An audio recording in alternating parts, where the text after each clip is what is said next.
जय हिंद, नमस्कार। मैं मोहन पाठक और आज हम बात करने वाले हैं 2024-25 में लागू होने वाले हमारे एनसीएफ के बारे में और क्या क्या बदलाव हुए हैं और किस प्रकार से परीक्षाएं आयोजित होने वाली हैं और विषयों का चयन किस प्रकार होगा, सब पर हम डिटेल में चर्चा करने वाले हैं।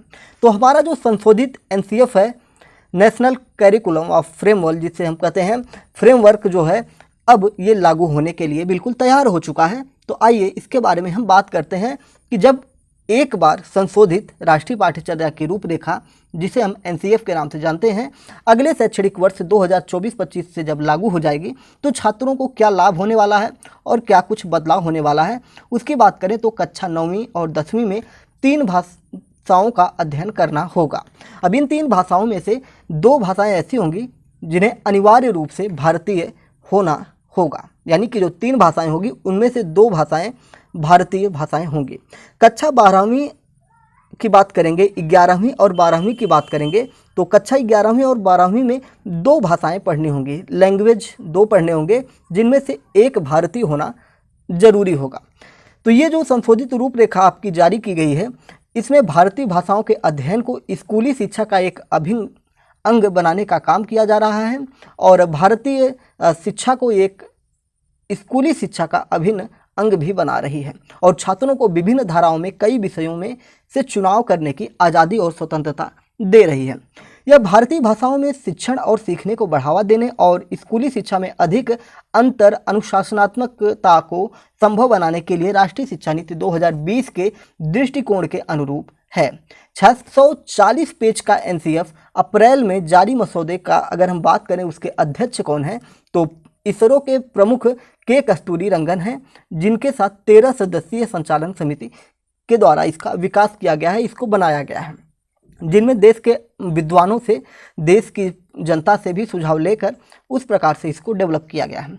एनसीएफ एक प्रमुख दस्तावेज है जिस पर पाठ्य पुस्तकें आधारित हैं और आखिरी बार इसका 2005 में संशोधन किया गया था। अगर हम इसके बात करेंगे इसने किस प्रकार से किन चरणों में शिक्षा, स्कूली शिक्षा को बांटा है, तो पहला चरण बुनियादी शिक्षा होता है जो प्री स्कूल से ग्रेड 2 तक है। दूसरा चरण अगर हम बात करेंगे तो प्रारंभिक है, जिसे ग्रेड 2 से 5 तक बांटा गया है। मध्य की बात करेंगे तो ग्रेड 6 से 8 तक है, क्लास है ये। और माध्यमिक की बात करेंगे तो ग्रेड 9 से 12 की बात की गई है। तो इस प्रकार से इनको 4 चरणों में बांटा गया है: बुनियादी शिक्षा, प्रारंभिक शिक्षा, माध्यमिक शिक्षा, मध्य शिक्षा और माध्यमिक शिक्षा।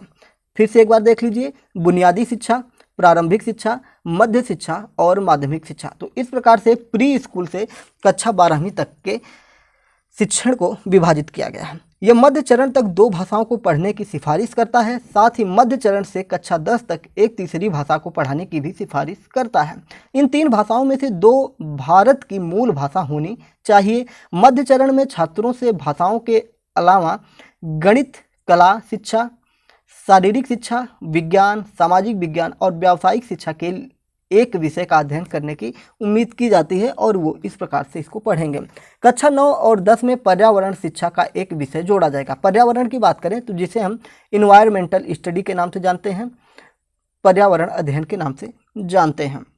यह विभिन्न विषयों और चरणों में छात्रों द्वारा हासिल की जाने वाली दक्षताओं को भी सूचीबद्ध करता है। अगर उदाहरण के लिए हम बात करेंगे तो सामाजिक विज्ञान को विषयगत रूप से मध्य चरण में व्यवस्थित किया जाना है, स्थानीय से वैश्विक तक जानने से, यानी कि जो हमारी स्थानीय पर्यावरण है, जो हमारे पास पड़ोस है, हमारा गांव है, जिला है, राज्य है, हमारा देश है, फिर उसके बाद हम विश्व के बारे में, अपने पड़ोसी देशों के बारे में, फिर हमारे जो महाद्वीप हैं इनके बारे में, इस प्रकार से मतलब डेवलप किया गया और विस्तारित किया गया है।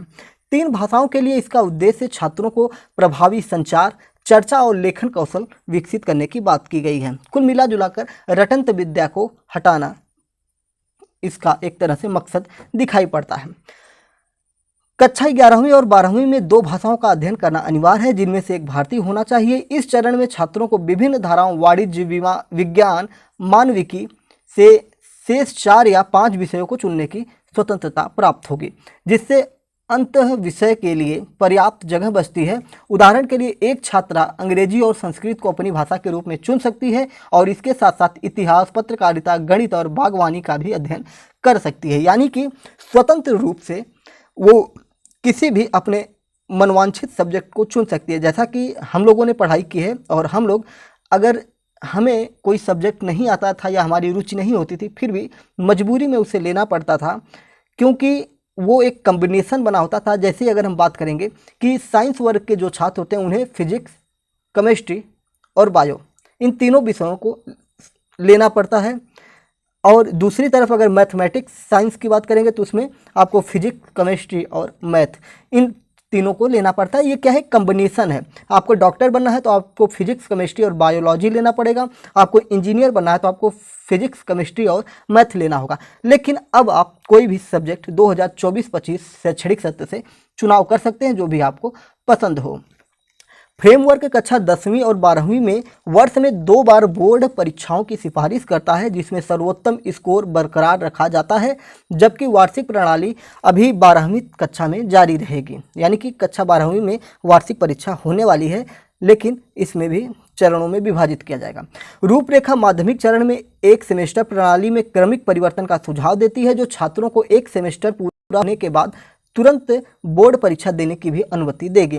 एनसीएफ इसके लिए एक व्यापक परीक्षण आइटम बैंक बनाने का भी सुझाव देता है, यानी कि अब इसके लिए भी एक तरह की व्यवस्था बनाने की बात की जा रही है।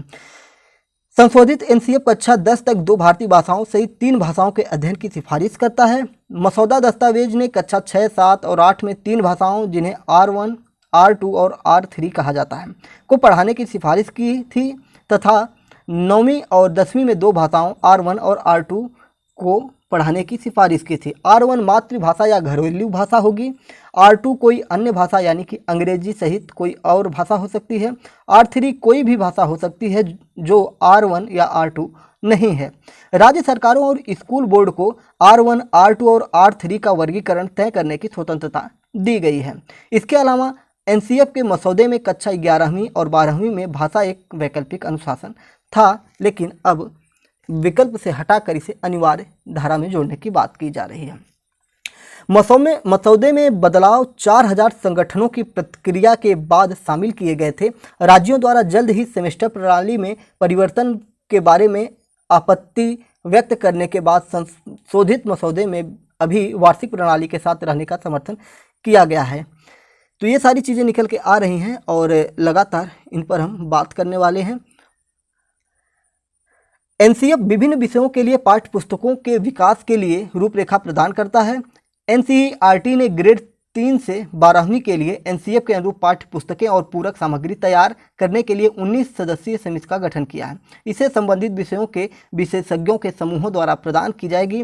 शिक्षा मंत्रालय ने इस साल की शुरुआत में कहा था कि नई पाठ्य पुस्तकें 2024-25 शैक्षणिक सत्र में पेश किए जाने की उम्मीद है। वर्तमान में प्रचलन में पाठ्य पुस्तकें एनसीएफ 2005 का उपयोग करके तैयार की गई थी।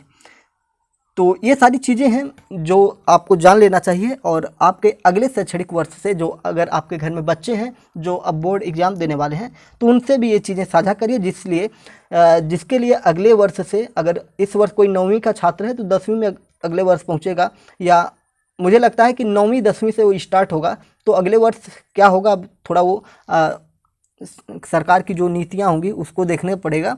लेकिन अभी से अगर बच्चे अपने मेंटली प्रिपेयर हो जाएं तो उनको काफ़ी लाभ मिलने वाला है, क्योंकि अचानक से जब कोई बदलाव होता है तो बच्चे थोड़ा सा घबरा जाते हैं। तो इन चीज़ों को फैमिली जो है वो अपने बच्चों के साथ डिस्कस करें, उनको बताएं कि बेटा अब ये चेंजिंग होने वाली है, और इस प्रकार से आप अपनी तैयारी को एक रूपरेखा दे सकते हैं। खैर, देश में 2005 के बाद अब फिर से संशोधित शिक्षा नीति लागू हो रही है, और 2005 की शिक्षा नीति के अनुसार ही वर्तमान में प्रचलित किताबें हैं, लेकिन 2024-25 से आपकी किताबों के बदलने का भी क्रम जारी हो जाएगा। उम्मीद है कि ये जानकारी आपको ज्ञानवर्धक लगी होगी और आपके काम की जरूर होगी। चैनल पर नए हैं तो चैनल को सब्सक्राइब करके हमारे साथ जुड़ सकते हैं, और बेल आइकन को दबा सकते हैं नोटिफिकेशन के लिए। साथ ही साथ कमेंट बॉक्स में अपने विचारों को भी प्रेषित कर सकते हैं, जिससे हम जान सकते हैं कि आप हमारे द्वारा प्रदान की गई सूचना से कितने संतुष्ट हो रहे हैं। तो चैनल पर नए हैं तो चैनल को सब्सक्राइब करके हमारे साथ जुड़ जाइए, हमारा मनोबल बढ़ाइए। जय हिंद, नमस्कार, भारत माता की जय।